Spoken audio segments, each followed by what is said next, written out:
Sunod, ang title, tema, pagpaligon sa komunikasyon sa pamilya. Kay ang inyong pulong mausab ang gamiton unya sa paghukom kaninyo aron maila kun kamo wala bay sala o sad-an ba. Mateo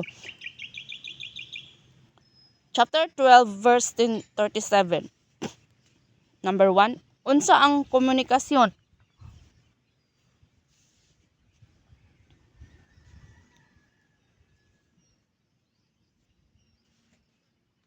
Mao kini ang paghatag og mga ideya, pagbati impormasyon ug kini pwede usab nga nasulat, senyales ug uban pang mga simbolo. Usa kini nga paagi sa pagpahayag sa usa ka impormasyon sa ubang tawo aron sa pagpasabot. Parte niini mao ang pag-istorya, pagpaminaw ug ang pagsabot. So inana day no, isip usa ka pamilya. Kinahanglan ay mosulti, una po yung kinahanglan istoryahon, paminawon, nya sabton. Aron moligon ang komunikasyon sa pamilya. Letter A, pagpalambo sa pakig-istorya.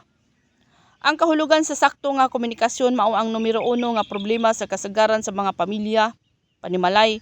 Nag-ingon si Solomon, ang kaalam ang mutukod sa pamilya, panimalay. Kinahanglan ang maayo nga komunikasyon sa sulod sa panimalay. Kung wala kini, imposible matukod ang maayo nga panimalay. Example, Torre sa Babel. No? Kuan kay ito sila, nagkaiusa sila. Nga kay di man jud kabubuton sa Ginoo tong matukod tong Tower of Babel, no? So giscattered sa Ginoo. Natukod nila tungod kay nagkaiusa sila. Letter B, pero wala lang sila manlampuson kay scattered sila sa Ginoo moto nga daghan na kaayong pinulungan. Isa ra ang pinulungan nato sa una panahon. Letter B, ang lihok. Ang pagtuo nga dili lihokon patay. So ang pagtuo di ay kung dili lihokon patay. Santiago 2:14-17. Mo na ingon nga una luwas nako. Nya wala kay lihok. Muna nga atong trabahoon ang luwas na. Pero kung wala kay pagtuo, nagatuo ka, unya wa po kay buhat. Kinahanglan nga nya nagabuhat ka nya wala po kay pagtuo. So kinahanglan buhat pagtuo, uban gid sila. Ang pagsunod sa Dios mao ang makapalipay kaniya. Mateo chapter 21 verse 28-31. O 2 Timothy chapter 2 verse 4-6. Letter C, kinaiya. Numbers chapter 13 verse 31-33. Tungod sa maduha-duhaon nga kinaiya sa 12 ka espiya, ang ningbalik nga dunay negatibo nga balita ug ang tibuok henerasyon nawala ug nangamatay sa kamingawan. Ani no? So ang katong pag-espiya nila 12 ka buok. Pero sa ilang 12 ka buok sa matagbanay sa Israel, ang 12 ka tao naaray duha ang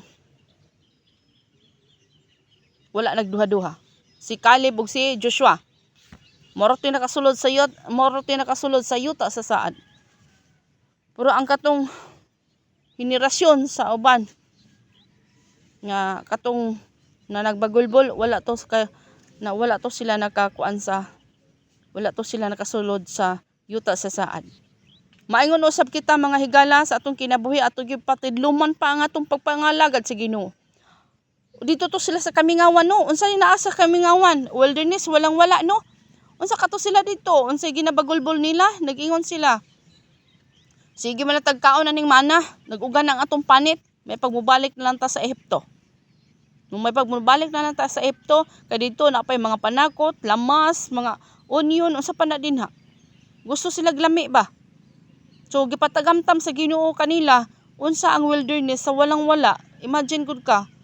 Imagine no naa sa kuan nya 1 million ka pinto ang nadala.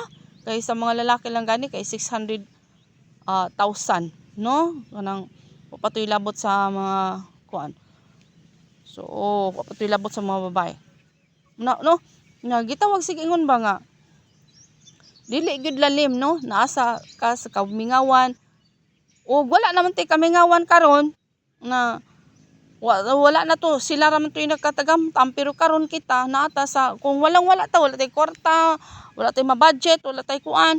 So dili tay mo-focus ni ana, kun dili atong hunaon gyud sa nilabay nga mga katuigan, maayo jud kay ang Ginoo nga tanang mga problema ginasagop kita sa Ginoo.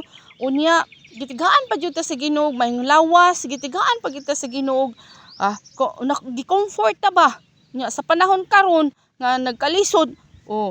Lord, salamat Lord sa mga kalisdanan. Unsay giingon dira no, mabalik-balik man ang pag-explicar apan mao na ang tinuod nga moabot gani mabitaw na nga kinahanglan adunay ni word no, adunay pulong sa Dios nga ato ang maistar sa atong kinabuhi. Ngano man kay para dili kina makawat sa yawa no, nga moabot sa kinabuhi nga walang-wala. Dapat flexible lang yun kita. No, flexible lang yun kita. Kabalo pa lang mo mga higala, no? Hallelujah. Inaana ra gyud sa atong kinabuhi. No? Nang atong tan-aw ang kaayo sa Ginoo. Sama tong mga tao sa wilderness. Wala gihapon sila kakita kun unsa ang gibuhat sa Ginoo milagro. Nakalabang to sila sa Red Sea. Di kinato kalimtan unsa ang mga pasno nga gibuhat sa Ginoo sa tuang maayo ang Ginoo. Nakatagamtam kadagaya, milagro sa tong kinabuhi. Nya kun moabot karon kay maingon lagi kay kita mosunod sa Ginoo, dili ta exempted sa unsa man sa mga panghitabo, sa mga kasakitan, sa mga kay ngano man nakaambit kita sa kasakitan sa Dios. Mo ni wala kasagari may bali sa tao. No, kay wala man po nag-explicar ni ana. Naman siguro pero nasa simbahan, pero ang kasagaran yun ba naa sa gawas? Wala jud ka kabalo. Manang uban din na magsuicide na lang. Gawas kun imo na siya nasultian. Nga magsuicide gyapon siya. Tulubago na niya sa Ginoo. Ana no. Once gani ikaw nakabalo ka sa pulong sa Dios nya magbigti ka. Teknikan ka. Wala ra ba di ba gid malangit. Sige saon pa na diha kuan. Ana no, muna mapalig-on kita sa pulong sa Ginoo. So kanunay gini natong usapon, kanunay gini natong kanon. Ang pulong sa Dios. Atong paistaron ang pulong sa Ginoo diri sa atong kinabuhi. No? So mo na siya nga ang napulo ka espiya nga ang 12 ka espiya naray duha nga nituo si Joshua ug si Caleb. Morto sila nakasulod sa saad sa Dios nga wala sila nagduha-duha. Kay grabe ang ilahang pagtan-aw dito sa katong grapes gani duha man gid ka taong bayungan. Unya daghan kay dito nay mga higante. Ani anak no. Nalisang ang katong kuan. Higante, mga apan-apan rata. Anak sila no, negatibo silang pananaw. So dapat dili gid negatibo atong pananaw, kundi positibo. Unsa gani mga higante sa atong kinabuhi? Ito gyud na sa Ginoo ang tanan. Kay siya ra gyud ang mulaban nato. Numbers 13 verse 30. Si Caleb ug si Joshua adunay maayo nga kinaiya, ug sila nakadawat og ganti gikan sa Ginoo. Gutan sila na makasulod sa gisaad nga yuta. So sila ra ang nakasulod sa 12 ka espiya sa mga tribes. Sa isa ka tribes usa ang ipapresent. Usa ang ipapresent sa usa ka tribes. Nya 12 man to ka tribes, so sa matag isa na i-present. So mo na siya no. Nya duha ra ang presentar nga nagtuo sa Dios kay ilaha. Tapos ingon nga unsa na lang mo mga anak, kuan sa inana mo. Kanang imo ra giming gianhi Moses aron limi mga matay diri sa kamingawan. Mo ana no. Wala tan-awan nila ang kaayo sa Ginoo nga gipalabang sila sa Red Sea. So karon wala man tanan labang og Red Sea. Mga problema yung atong labangon. Halo. Amin ba? Mga problema atong labangon sa atong kinabuhi. No? Tungod sa kasuko ni Moses. Tungod sa kasuko, gibunalan ni Moses ang bato nga unta ang gisugo sa Ginoo mao ang pagsulti ngadto sa bato og tungod ini wala siya makasulod sa gisaad sa yuta. O maingon usab si Moses ang gisugo sa Dios sa katawhan nga ipagawas. Puro napakya si Moses. Kabisan si Moses. Subo kay palandungon mga higala no. Ako dyan ni pamalandungan. Gipamalandungan ko ni unsa ang hitabo ni Moses sa iyang kinabuhi. Grabe gi siya atubang sa Ginoo. 40 days and 40 nights. Sunod kay iyaman tong nabunal ang katong bato. Papan nga bato gisulatan sa 10 commandment.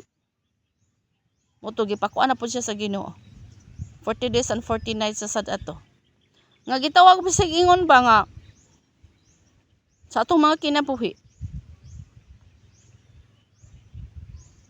Nga bisan pa ang magbalantay, wala makasulod sa saad, sa yuta sa saad sa Dios. Wala naman to mga higala. Karon naman ni. Karon unsa man ta? Ang mga magbalantay no? Kanang murabag na kuan ang tawhanon bitaw sa ni Moses, murag ning iral ang tawhanon ni Moses, iyang pagbati, suko siya. Wala siya kasulod sa yuta sa saad. So no, kita mga magbalantay.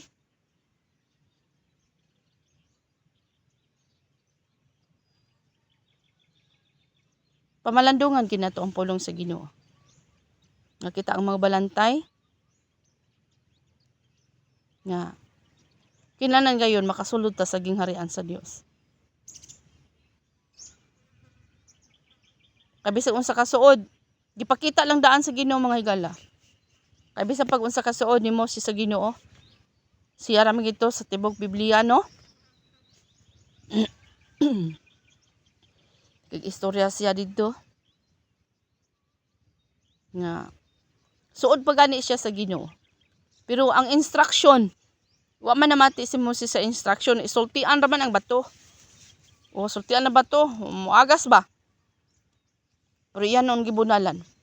So wala pod nakakuan si Moses, wala siya nakakuan sa iyang pagbati ba tungod sa pagkagahi-gahi sa mga katawhan. No? Nga wa siya kapugong sa iyang gibati sa pagkatawhanon. Na iyang nabunalan ang bato, imbis ingon to ang Ginoo sultian lang. Tungod ini sa instruction sa Ginoo wala siya nakapamati. Kausa lang ka instruction no. Wala siya nakasulod sa gingharian sa Dios. Wala siya nakasulod sa Wala siya nakasulod sa yuta sa saad. Pero karon siya naa siya sa gitawag pa si ingon ba nga. Mo ingon sa pulong sa Ginoo, gusto ang kaloy-an ko, gusto kong kaloy-an. Kay ang matag usaihan ay ra magid sa Ginoo kay si Moses mo toy pinakasuod sa Dios. So